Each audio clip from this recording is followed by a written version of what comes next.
talk about the AI CEOs walking back their statements on the job apocalypse.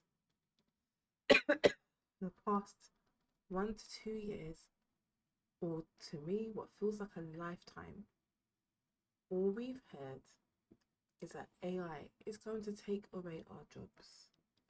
We're all going to be displaced, and we're going to live in a utopia of universal basic income where we will have time to do arts and crafts and poetry and rest and relaxation, because AI is going to take our jobs. And now the AI CEOs, the architects of this AI job apocalypse, are now rolling back their statements. And I have one question for you. Why? Why are they rolling it back? Is it because the technology hasn't proven that it can do it yet? Or is it because both OpenAI and Anthropic are preparing for their IPOs, their initial public offerings? That's right, if you didn't know before, both of these organizations, the names that are now part of our day-to-day vocabulary, are going to become publicly listed companies. Let's see what they're officially telling us the reasons are behind their walkbacks. Why are their prophecies not correct for now? What has happened in the past few days? So earlier this week, Sam Altman, he spoke to the Bank of Australia, the Commonwealth Bank of Australia, CEO Matt Coleman, on Tuesday, and he said he was pretty wrong about AI's economic impact, which is an absolute contrast to what he said almost 12 months ago in June 2025, when he had warnings that entry-level roles were at serious risk. Okay, what has happened in the past 12 months? We'll get onto it, I promise, stick with me. Anthropic CEO Dario Amodei also had similar prophecies, predictions, fallacies.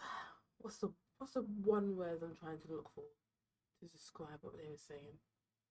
I can't think of it right now. It might come to me later on the stream. So Anthropic CEO Dario Amodei, who once claimed AI could eliminate 50% of white-collar jobs, now says automation may actually expand the work people do. David Solomon of Goldman Sachs, the Goldman Sachs CEO, meanwhile, has argued consistently since at least late 2025 that the panic was overblown, and is now pointing to a century of American economic history to say he was right. Sam Altman said, "I'm delighted to be wrong about this." So am I, Sam. So am I. And I've thought you were wrong for quite a while. Not because improvements or revolutions, changes can't cause job displacement, but I didn't really buy into the fear-mongering marketing tactics because I had been following the money, literally my own money, as well as what's been publicly announced. I've been following the money of token usage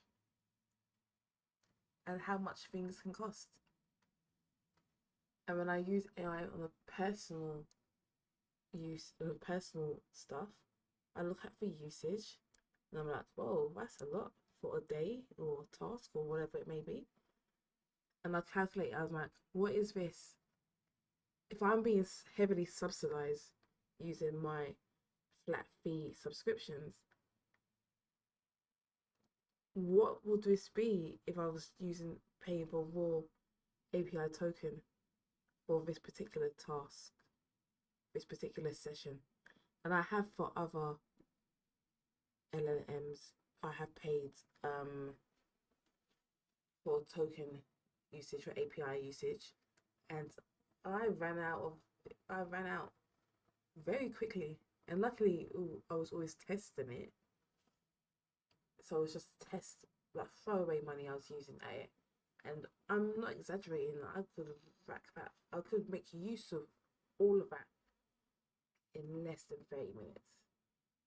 But I was putting like coffee money worth onto it just to test it and just to get a baseline understanding of how much usage I could get out of things. And it would be a lot, and that money would be gone very quickly. So because I was following my own internal usage of tools and seeing how it could escalate and multiply and compound in organizations, I was like, this is a lot of money that's being spent on AI currently, and right now it's not sustainable. So that's why I personally didn't buy into the job apocalypse claims, because like the maths are not adding up, the numbers don't seem to be correct. So I didn't really buy into it. Don't get me wrong, I fully understand that there have been job losses recently, but I didn't think that they were the official reasons that we were given for a lot of these redundancies and layoffs, that we're letting people go because of AI. I never really bought it because I was following the money, and I was like, you want to increase your capex, your capital expenditure, so you think that by getting rid of human workers that will help, because borrowing has dried up.